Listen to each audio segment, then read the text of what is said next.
జగదాంబాయ నమః.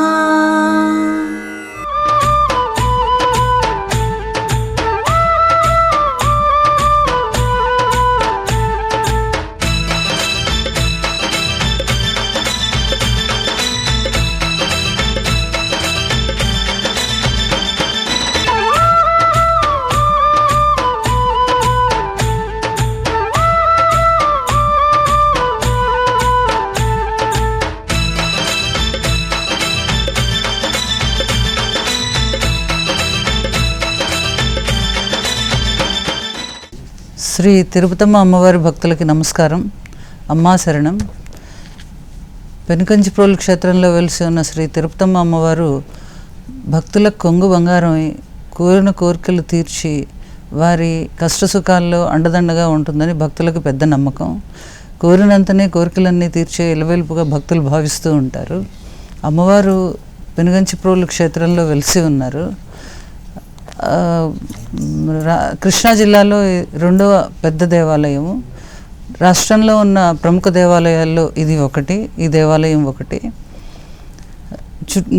ఈ దేవాలయానికి పక్కనే తిరుమలగిరి, వేదాద్రి, ముక్త్యాల లాంటి పరమ పవిత్రమైన క్షేత్రాలు కూడా ఉన్నాయి. అమ్మవారి అదే పెనుకంచిప్రోలు రావడానికి బస్ సర్వీసెస్ విజయవాడ, జగ్గైపేట, కోదాడ వీటి దగ్గర నుంచి ఉన్నాయి. ప్రస్తుతం అమ్మవారికి ఫిబ్రవరి నుంచి మార్చి వరకు పెద్ద తిరునాళ్ళ, చిన్న తిరునాళ్ళ అని రెండు జాతరలు జరుగుతాయి. దీనికి వేల సంఖ్యలో జనాలు చుట్టుపక్కల జిల్లాల నుంచి కాకుండా పక్కనున్న రాష్ట్రాల నుంచి కూడా అటెండ్ అవుతారు. వచ్చి వారి మొక్కులు అవి చెల్లించుకుంటారు. వీరి కోసమై సకల సదుపాయాలు దేవస్థానం వారు ఏర్పాటు చేశారు. వచ్చిన వారు ఉండటానికి సత్రాలు ఉన్నాయి, రూములు ఉన్నాయి. వచ్చిన వారికి ఎటువంటి ఇబ్బంది కలగకుండా మంచినీళ్ళు, భోజన సదుపాయాలు అవి దేవస్థానం వారు ఏర్పాటు చేస్తున్నారు. ఇవి దేవస్థానంలోనే అతిపెద్ద తిరునాళ్ళు. పెద్ద తిరునాళ్ళ, చిన్న తిరునాళ్ళ. పెద్ద తిరునాళ్ళ ఫిబ్రవరిలో అయింది. చిన్న తిరునాళ్ళ మార్చి 20 నుంచి 25 వరకు ఉంటుంది. ఇందులో అత్యంత ముఖ్యమైనవి ప్రభోత్సవం. అమ్మవారి పుట్టిన నుంచి పసుపు కుంకాల బండ్లు రావడం అనేది చాలా చాలా పెద్ద ఉత్సవాలు. దీనికోసమే లక్షల్లో జనాలు వస్తారని అంచనా. ప్రభోత్సవం అంటే 62 అడుగులు ఎత్తున్న ఇనుప ప్రభ దేవస్థానంకి, దానికి దేవాలయం చుట్టూతా ఉన్న ప్రభోత్సవం చేస్తారు, తిప్పుతారు. అమ్మవారి పుట్టినిల్లుగా భావింపబడుతున్న అనిగండ్లపాడు నుంచి పసుపు కుంకాల బళ్ళు వస్తాయి. అంటే అక్కడి నుంచి వారి పుట్టింటి వారైన కొల్లావారు పసుపు కుంకుమ బళ్ళలో తీసుకొస్తారు. అది చాలా పెద్ద ఊరేగింపుగా 200 బళ్ళ వరకు వస్తాయని చెప్పి అంచనా. ఓంకార శక్తి సంయుక్తాం సచిదానంద స్వరూపిణి పెద్ద కంచీపుర దయాపూర్ణం శ్రీ తిరుమలాంబ నమామ్యహం. అమ్మలగన్న అమ్మ, ముగురమ్మల మూలపుటమ్మ, చాలా పెద్దమ్మ మాయమ్మ శ్రీ తిరుపతమ్మ అంటూ లక్షలాది మంది భక్తుల గుండెల్లో కొలువై కష్టాలు తొలగించి ఆయురారోగ్య ఐశ్వర్యాలు ప్రసాదిస్తూ శ్రీ లక్ష్మీ తిరుపతమ్మగా పూజలందుకుంటున్న పుణ్యస్థలం పెనుకంచిప్రోలులోని శ్రీ తిరుపతమ్మ అమ్మవారి దేవాలయం. విజయవాడ నగరానికి సుమారు 70 కిలోమీటర్ల దూరంలో పెనుకంచిప్రోలు మండలం ఉంది. నేల తల్లిని ముద్దాడినట్లుగా ఉండి పంట పొలాలలో రైతన్నకు నేస్తంగా, దేశ ప్రజలకు అన్నార్తిని తీర్చే అన్నపూర్ణల, చుట్టుప్రక్కల గ్రామాలతో సస్యశ్యామలంగా నిత్యం శోభాయమానంగా వర్ధిల్లుతుంది ఆ పెనుకంచిప్రోలు గ్రామం. ఆ మండల కేంద్రమైన పెనుకంచిప్రోలు గ్రామంలో ఆదిశక్తి స్వరూపిణిగా, ఆశ్రయించిన భక్తుల కొంగు బంగారంగా, పెద్ద పేరంటాళ్లుగా విలసిల్లుతుంది శ్రీ గోపయ్య స్వామి సమేత శ్రీ తిరుపతమ్మ తల్లి. వాగ్దల్యముని ప్రభావంతో ఏర్పడి మున్నేరుగా పిలువబడుతున్న పవిత్ర నదీ తీరాన సుమనోహరమైన వాతావరణంలో, సువిశాలమైన ప్రాంగణంలో, విశాల ఆలయ గవాక్షలతో దేదీప్యమానంగా విరాజిల్లుతుంది శ్రీ తిరుపతమ్మ తల్లి పుణ్యక్షేత్రం. సామాన్య స్త్రీగా జన్మించి దైవాంశ సంభూతిరాలిగా అవనిలో పేరొందిన శ్రీ తిరుపతమ్మ దేవాలయానికి ప్రతిరోజు వేలాది మంది భక్తులు తరలివచ్చి అమ్మను దర్శించుకొని తరిస్తూ ఉంటారు. కాపురాల్లో కలతలు బాపటానికి సంతానం లేని దంపతులు బిడ్డల కొరకు పెనుగంచిపురలు వచ్చి అమ్మకు ముడుపులు కట్టి తమ కష్టాలను తొలగించమని తల్లిని వేడుకుంటారు. తిరుపతమ్మను దర్శించుకోవటానికి వచ్చిన భక్తులు ముందుగా ఆలయ ప్రాంగణంలో కొలువుతీరి ఉన్న సిద్ధి బుద్ధి సమేత శ్రీ సిద్ధి గణపతి స్వామిని దర్శించుకోవడం ఆనవాయితీ.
ఓం ఏకదంతం శూర్పకర్ణం గజవక్త్రం చతుర్భుజం పాశాంకుశధరం దేవం ధ్యాయే సిద్ధివినాయకం. వారి వారి కోర్కెలు నెరవేరిన భక్తులు బోనాలతో సుదూర ప్రాంతాల నుండి అమ్మవారికి సమర్పించి ఆమె కరుణాకటాక్ష వీక్షణాల కోసం వచ్చే భక్తులు అమ్మా శరణం తల్లి శరణం, అమ్మా శరణం తల్లి శరణం అంటూ చేసే శరణు ఘోషతో ఆలయ ప్రాంగణంతో పాటు పచ్చని ప్రకృతి తల్లి కూడా అమ్మవారి వైభోగాన్ని చూసి పరవశించిపోతుంది. అనిగండ్లపాడులో నివసించే కొల్లా శివరామయ్య, రంగమాంబ పుణ్యదంపతులు నిత్యం శ్రీ వెంకటేశ్వర స్వామిని సేవిస్తూ తరించేవారు. ఆ తిరుమలేశని అంశతో జన్మించిన ఆమెకు తిరుపతమ్మ అని నామకరణం చేస్తారు. ఆ తిరుపతమ్మ జన్మించిన తరువాత శివరామయ్య ఇంట వారు నివసించే ఆ ఊరు సిరుల పంటగా ధనధాన్యాలతో పాడి పంటలతో వర్ధిల్లుతుంది. శ్రీ తిరుపతమ్మకు యుక్త వయస్సు రాగానే మేనమామ కుమారుడైన గోపయ్యకు ఇచ్చి వివాహం జరిపిస్తారు. అత్త ఇంటి అడుగుపెట్టిన ఆ తరుణం నుండి ఆ ఇల్లు సకల ఐశ్వర్యాలతో వర్ధిల్లుతుంది. తిరుపతమ్మ మంచి గృహిణిగా, భక్తురాలిగా అత్తింటికి పేరు తెస్తుంది. తన భర్త సుఖ సంతోషాలతో పాలు పంచుకునేది. ఇరుగు పొరుగు వారితో క్రమంగా ప్రేమతో రామాయణ మహాభారత ఇతిహాసాన్ని బోధిస్తూ ఉండేది. తిరుపతమ్మను సాక్షాత్ శ్రీ వెంకటేశ్వరుని అంశగా భావించిన ఇరుగు పొరుగు వారు ఆమె పట్ల ఎనలేని గౌరవాన్ని చూపించేవారు. ఓంకార శక్తి సంయుక్తాం సచ్చిదానందస్వరూపిణి పెదకంచిపుర దయాపూర్ణాం తిరుపతాంబ నమామ్యహం. భారతదేశంలో కృష్ణా జిల్లా పెనుగంచిప్రోలు మండలం మరియు పెనుగంచిప్రోలు గ్రామంలో వేంచేసి ఉన్నటువంటి శ్రీ తిరుపతమ్మ గోపయ్య స్వామివారి జన్మ వృత్తాంతము సుమారు 1695లో జరిగినట్లు మా పూర్వీకులు మాకు చెప్పున్నారు. అది ఎలా జరిగిందంటే, తిరుపతి వెంకటేశ్వర స్వామి దగ్గరికి తిరుపతమ్మ గోపయ్య స్వామివారి తల్లిదండ్రులు వెంకటేశ్వర స్వామి దగ్గరికి వెళ్ళినట్లు, వెంకటేశ్వర స్వామివారి ప్రత్యక్షమై తిరుపతమ్మ అమ్మవారిని సంతానంగా ప్రసాదించినట్లు వారు పూర్వీకులు చెప్పున్నారు. అదేవిధంగా అమ్మవారు తిరుపతి వెంకటేశ్వర స్వామి వరాన జన్మించినందున తిరుపతి నామకరణం జరిపేటట్టుగా తిరుపతమ్మ అని నామకరణం చేసి అమ్మవారిని అభివృద్ధి చేసి వారు అల్లారి ముద్దుగా పెంచి పెద్ద చేశారు. అమ్మవారు దైవాంశ సంభూతురాలుగా జన్మించినందున అమ్మవారు చిన్నతనం నుండే అనేక రకమైనటువంటి ఉపచర్యలు, ఉపదేశాలు, దైవ చింతన అనేక రకమైనటువంటి కార్యక్రమాల్లో పాల్గొంటూ గ్రామస్తులందరినీ, పెద్దలందరినీ కూడా మంచి అన్యోన్యతాభావంతో ఆకట్టుకుంటూ ఉండేది. ఆ విధంగా జరుగుతున్న టైంలో కొంతకాలం జరిగిన తర్వాత తిరుపతమ్మ వారికి దినదినాభివృద్ధి అయ్యి కళ్యాణానికి టైం వచ్చేసి అమ్మవారు యుక్తరాలైంది. అప్పుడు తిరుపతమ్మ అమ్మవారికి మేనమామ గారి కుమారుడైనటువంటి గోపయ్య స్వామి వారు పెనుగంచిప్రోలు గ్రామం వాస్తవ్యులు వారికి ఇచ్చి కళ్యాణం చేయడం జరిగింది. తదనంతరం కళ్యాణం జరిగిన తర్వాత కొంతకాలం వరకు ఇక్కడ అనేక రకమైనటువంటి కష్ట నష్టాలు అన్నీ కూడా సమసిపోయి దినదినాభివృద్ధి, పాడి పంటలు అన్ని రకాలుగా సమృద్ధిగా సమర్పించి అన్ని దివ్యంగా నెరవేర్చడం జరిగింది. తదనంతరం కొన్ని రోజులు గడిచిన తర్వాత విధి వైపరీత్యమా అన్నట్టుగా తిరుపతమ్మ అమ్మవారిపై అనేక రకమైనటువంటి వేదన బాధలు ఆరంభమైన నాటి నుంచి గ్రామంలో కూడా అదే విధంగా అనేక రకమైనటువంటి కష్ట నష్టాలు ఏర్పడటం జరిగింది. అప్పుడు తిరుపతమ్మ అమ్మవారికి తల్లిదండ్రి ఒక గోవుని, ఆవుని సమర్పించడం జరిగింది. అదే ఆవు అభివృద్ధి అయ్యి కొన్ని వందల ఆవులుగా సమృద్ధి చెందిన తర్వాత ఆ ఆవులకి మేత లేకుండా అనేక రకాల బాధలు పడుతున్న టైంలో గ్రామస్తులందరూ కూడా కూర్చొని సమావేశమయ్యి ఈ గోవు సంరక్షణ ఏ విధంగా జరిపితే బాగుంటుందనే సంకల్పం గావించగా అప్పుడు ఉత్తరారణ్యంలో భద్రాచలం పరిసరాల్లో అడవి ప్రాంతంలో సమృద్ధిగా వర్షం పడి గోవుల సంరక్షణకు అనుకూలమైన ప్రదేశంగా అనుకూలించింది భావించి అప్పుడు గోపయ్య స్వామి వారు ఉత్తరారణ్యానికి గోవులు తోలుకొని గోవులను సంరక్షించడానికి వెళ్ళారు. వెళ్ళిన టైంలో అమ్మవారికి సామాన్యమైనటువంటి ఒక వ్యాధి సగ్రస్తురాలయ్యి బాధపడుతూ ఉన్న టైంలో, భర్త దగ్గర లేని టైంలో తిరుపతమ్మ అమ్మవారి అత్త, తోటికాడలైనటువంటి చంద్రమ్మ అమ్మవారు, అత్తగారైనటువంటి వెంకమ్మ వారు ఆమెని అనేక రకాల బాధలు పెడుతూ అనేక రకాల ఇబ్బందులు పెడుతూ ఉన్నప్పుడు పాపమాంబ అనే ఆమె, ముదిరాజు కులస్తురాలు పాపమాంబ అనే ఆమె దగ్గరికి చేరి ఆమెకి ఉపచర్యలు చేస్తూ భోజనం పెట్టడం, స్నానం చేయించడం, అనేక రకమైనటువంటి ఉపచర్యలు చేస్తూ ఆలనా పాలన చూస్తూ ఉన్న సందర్భం జరిగింది. గోపయ్య స్వామి వారికి అడవి ప్రదేశంలో స్వప్నంలో తిరుపతమ్మ వారికి కనిపించినప్పుడు తను ఎందుకు ఇలా కనిపించిందని చెప్పేసి వచ్చేసి పెనగంచిప్రోలు గ్రామం ఇచ్చేసి తిరుపతమ్మ వారు ఏ విధంగా ఉన్నది, ఎక్కడ ఉన్నదని చూసినప్పుడు తిరుపతమ్మ వారు అనారోగ్యంతో బాధపడుతున్న టైంలో అమ్మ తిరుపతమ్మ నేను వెళ్ళి గోవుల్ని తోలుకొని వస్తాను, వచ్చిన తర్వాత నీ వ్యాధి నయం చేస్తానని చెప్తే తిరుపతమ్మ వారు దైవాంశ సంబుతురాలు కావడం వల్ల ఆ దైవాంశం ప్రవేశించడం వల్ల మీరు వెళితే రారు, మీరు వెళ్ళడానికి వీల్లేదని చెప్పేసి ప్రాధాయపడినా కూడా మీ వ్యాధిగ్రస్తురాలు ఉన్నా కాబట్టి నీ వ్యాధి బాధలు ఆ విధంగా సంకల్పిస్తున్నావు కాబట్టి నీకేం కాదు నేను వెళ్ళి వస్తానని చెప్పేసి వెళ్ళిపోయారు. వెళ్ళిపోయే టైంలో కల్లా అప్పుడు తను తిరుపతమ్మ వారికి అరణం ఇచ్చిన ఆవుని చంపేసి మాయా రూపంలో ఉన్నటువంటి మృత్యుదేవత పెద్దపుల రూపం దాల్చి ఆ ఆవుని, పెద్ద ఆవుని చంపేసి ఉన్నది. ఈ ఆవు లేకుండా తిరుపతమ్మ అమ్మవారి దగ్గరికి ఏ విధంగా వెళ్ళాలనే సంకల్పంతో గోపయ్య స్వామివారి పులిపై కలపడి వీరమరణం చెందారు. వీరమరణం చెందుతారనే సంకల్పం అమ్మవారికి తెలిసి ఉన్నా కానీ గ్రామస్తులైనటువంటి కర్లముత్యాల నాయుడు గారు, కొమర్రాజు శ్రీశైలపతి గారు ఆ రోజుల్లో గ్రామం పెద్దలుగా పనిచేస్తూ ఉండేవారు. వారి దగ్గరికి వెళ్ళి అయ్యా మేము అగ్నిగుండ ప్రవేశం చేయడానికి అనుమతించండి, నా భర్త గారు ఉత్తరారణ్యానికి వెళ్ళారు వస్తారు అనే సంకల్పం నాకున్నది, నాకు ఆ విధంగా తోస్తుందంటే నువ్వు మామూలు సామాన్య మానవురాలు కాబట్టి అగ్నిగుండ ప్రవేశం చేసే అర్హత లేదు నీకని చెప్పేసి తిరస్కరించారు.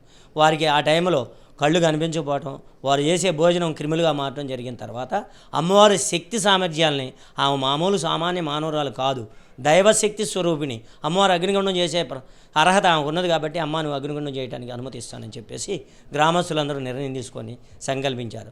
ఒక బ్రహ్మముహూర్తాన్ని, పుణ్యముహూర్తాన్ని నిర్ణయం చేసి ఆ రోజు అగ్నిగుండ ప్రవేశం చేయించడానికి ముహూర్తాన్ని నిర్ణయం చేశారు. గ్రామస్తులందరూ సమక్షంలో తిరుపతమ్మ అమ్మవారిని పరీక్షింపజేసి అగ్నిగుండ ప్రవేశం చేయడానికి అనుమతించారు. ఆ రోజు మాఘశుద్ధ పౌర్ణమి రోజు జరిగింది ఆ కార్యక్రమం. తిరుపతమ్మ తల్లి యోగాగ్ని ప్రవేశం చేసిన 3వ రోజున ఉత్తర అరణ్యంలో గోపయ్య స్వామిని చంపిన పులి యోగాగ్ని ప్రదేశానికి వచ్చి ప్రదక్షిణలు చేసి ఆ ప్రదేశానికి వెనుక భాగాన ప్రాణం విడుస్తుంది. ఆ పులి తనువు చాలించిన ప్రదేశంలోని భక్తులు శ్రీ పెద్దమ్మ తల్లి ఆలయాన్ని నిర్మించారు. అమ్మవారు అగ్నిగుండ ప్రవేశం చేసిన సంకల్పం ఏంటంటే ప్రతి సంవత్సరం కూడా మాఘ పౌర్ణమి రోజున అదేవిధంగా నిధి మహోత్సవ కార్యక్రమాన్ని కళ్యాణ మహోత్సవాన్ని నిర్వర్తించడం జరుగుతుంది. ఆ రోజు అగ్నిగుండ ప్రవేశం చేయటం వల్ల ఆ రోజు ప్రత్యేక కార్యక్రమంగా పెద్ద తిరణాలుగా చేయటం జరుగుతుంది. అప్పుడు గ్రామస్తులందరూ అమ్మ ఇప్పుడు మాకు కనబడుతున్నావు కాబట్టి నీవు అగ్నిగుండ ప్రవేశం చేసిన తర్వాత నీ గొప్పతనాన్ని మాకు ఎవరు చూపిస్తారు, ఎవరు చెబుతారు, ఏంటి ఆనవాళ్ళని చెప్పగా అమ్మ పాపమ్మని పిలిచి అమ్మ నేను అగ్నిగుండ ప్రవేశం చేసిన తర్వాత ఆ అగ్నిగుండంలో తిరుపతమ్మ గోపయ్య అనే ప్రతిమలు, మంగళసూత్రం దారం, కుంకుమ భరిణ, పవిటి చెంగు ఇవి మీకు ఆనమాలుగా కనపడతాయి. అదేవిధంగా ఈ పాపమ్మ నాకు సేవకురాలుగా ఉంది కాబట్టి ఆమె తీసి మీకు చూపిస్తుంది. అదే నా నిదర్శనం అని చెప్పేసి అమ్మవారు అగ్నిగుండ ప్రవేశం చేసింది. అదేవిధంగా 3వ రోజు ఆ అగ్నిగుండం నందు వెతకగా తిరుపతమ్మవారు చెప్పిన ఆనమాలు మొత్తం ఆ అగ్నిగుండంలో ప్రవేశం దొరికినాయట. దొరికిన తర్వాత గ్రామస్తులందరూ కూడా చూపించేసి ఆ అమ్మవారిని వెలిసినటువంటి అప్పుడు కుమర్రా శ్రీ శరపతి గారు యంత్రస్థాపన చేసేసి ఆ విగ్రహాలని లోపల ప్రతిష్ఠింపజేసి ఆ రోజు నుంచి ఈ రోజు వరకు కూడా నిత్య నైవేద్యం ధూపదీప నైవేద్యాలు చేయడానికి కూడా ఇక్కడ ఎటువంటి సహకారం లేకుంటే గ్రామస్తుల సహకారంతో మా వాళ్ళు ఊళ్ళోకి వెళ్ళి భిక్షాటం చేసి అమ్మవారికి నిత్య నైవేద్యం ధూపదీప నైవేద్యాలు పెట్టి ఆ విధంగా చేసుకుంటూ వస్తున్నారు.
ఆనాటి నుంచి ఈనాటి వరకు కూడా దేవాలయం దినదినాభివృద్ధి, రైతులకి, భక్తులకి అనేక రకాలైనటువంటి ఎవరికి ఏ విధమైనటువంటి కష్టసుఖాలు వచ్చినా కూడా అమ్మవారు స్వయంగా నెరవేర్చి వాళ్ళందరినీ ఆకట్టుకొని ఈరోజు ఆర్జేసి రీజనల్ జాయింట్ కమిషనర్ దేవస్థానంగా అభివృద్ధి చెందింది.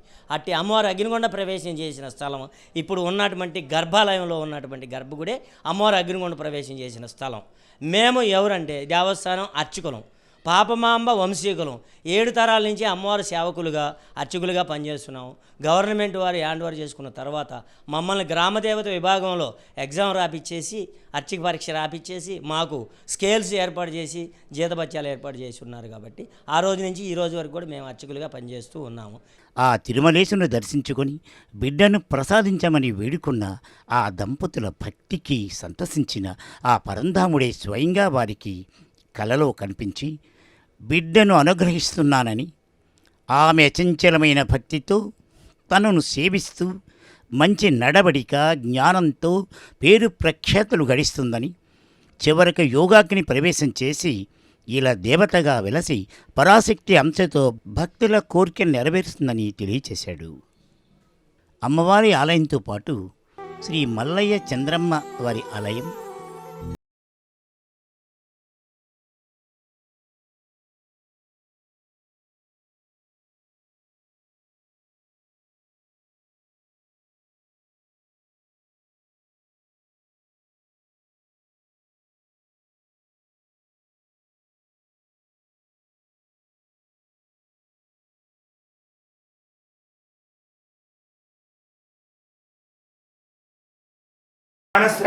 దివసేదసాదనం ప్రణో దేవి సరస్వతీ వాజే విర్వాజనీవతి దీనామావిత్రియవతు. ఓం శ్రీ మహాగణాధిపతయే నమః. ఓం శ్రీ మహాసరస్వత్యే నమః. ఓం శ్రీ మహాలక్ష్మీ నమః. హరి ఓం. శ్రీ ఉన్నవూరు అంకమ్మ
ब्रह्मेन्द्रियङ्गाधरां रामत्रैलोक्यगुणगुणे सरस्यामध्यामोन्दप्रियां शुद्धलक्ष्मीर्मुखलक्ष्मी जयलक्ष्मी सरस्वती शैलक्ष्मी वरलक्ष्मी स्याप्रसन्नां सर्वदा.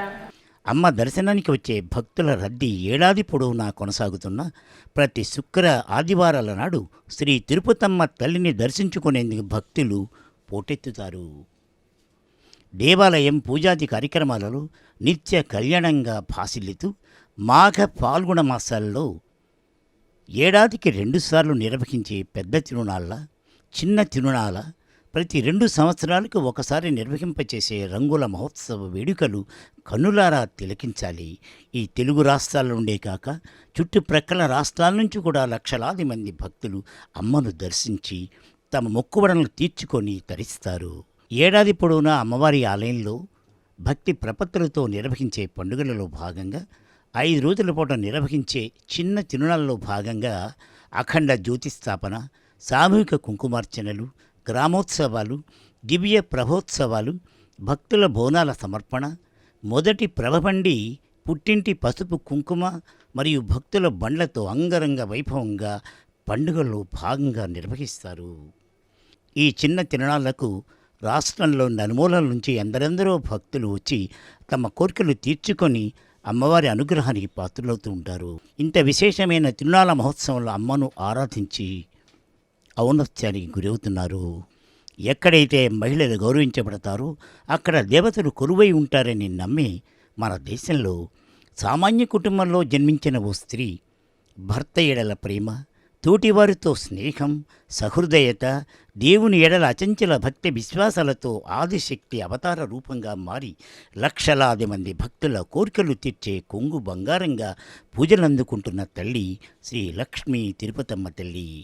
అమ్మను దర్శించుకోవడానికి ఆంధ్ర, తెలంగాణ సరిహద్దు ప్రాంతాల్లో కృష్ణా జిల్లా జగ్గయ్యపేట పట్టణానికి చేరువుగా ఉంది పెనుగంచిప్రోలు శ్రీ లక్ష్మీ తిరుపతమ్మ వారి ఆలయం. ఆంధ్రప్రదేశ్ రాష్ట్రంలోని అన్ని ప్రాంతాల నుండి ఈ ప్రదేశానికి చేరుకునే బస్సు సౌకర్యం ఉంది. అలాగే హైదరాబాద్, తెలంగాణ ప్రాంతం నుండి వచ్చేవారు ఖమ్మం, వైరా పట్టణాల మీదుగా బస్సు ప్రయాణం ద్వారా పెనుగంచిప్రోలు చేరుకొని అమ్మను దర్శించుకొని ఆ తల్లి కృపకు పాత్రలవుతున్నారు.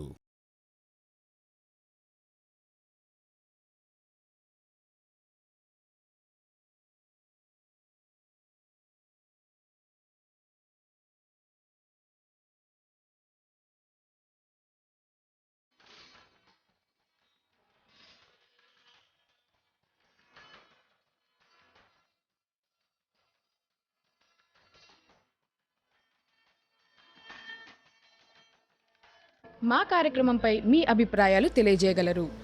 Email ddSaptagiri@gmail.com, Facebook www.facebook.com/ddsaptagiri, Twitter twitter.com/ddsaptagirivja, Instagram www.instagram.com/ddsaptagiri, YouTube www.youtube.com/c/ddsaptagiri.